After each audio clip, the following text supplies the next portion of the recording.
Okay, so now that you've got your formula mostly built, it's time to test and test and test and test. And it's really important that you want to eliminate all surprises. Make sure that every single realistic outcome, you test it, try all the different house heights, all the different materials, all the different factors that a customer could choose, and just make sure that the prices are in line with what you would actually charge.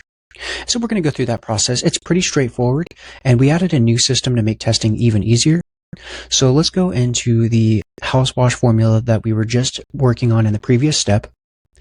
Let's get it opened up here, and we're going to test it. So you'll see we've got this section over here. We can go to the visual guide, and you'll see we've got the ability to test.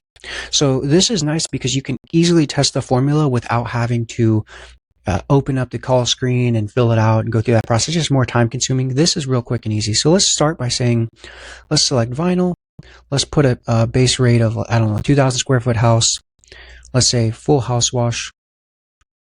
And then let's say no oxidation. And then let's select single story.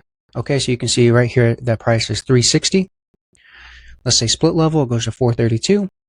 2-story, $468, and then 3-story, $576. Okay, so that's for a 2,000 square foot house. Let's test it out with a 1,500 square foot house.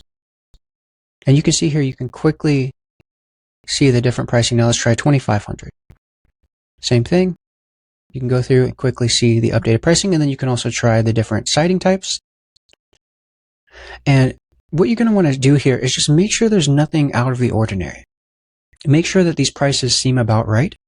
Now, one thing about house washing is sometimes the price can vary a lot based on the square footage a user enters.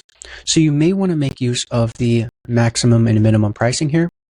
So you can set conditional rules for if it's a certain, like if the square footage is 3,000, the minimum max price would be this. 2,000 minimum max this. That can help you prevent it from getting like really crazy prices. And we'll cover more of that in another video, but I want to touch on it now. But this is really important that you test it over and over and over again. So you come in here, enter different square footage, select different input types, and then you can also test it out by choosing, 3 sides. See how that would look. 2 sides, 1 side. Do the same for aluminum. And you could set minimum prices so that way it's, definitely not going to be under, like if you want to charge a minimum price of $150, then you set a minimum price of $150, then no matter, in this case it says $97, the price would still be $150, right? That's where the minimum pricing logic comes into play.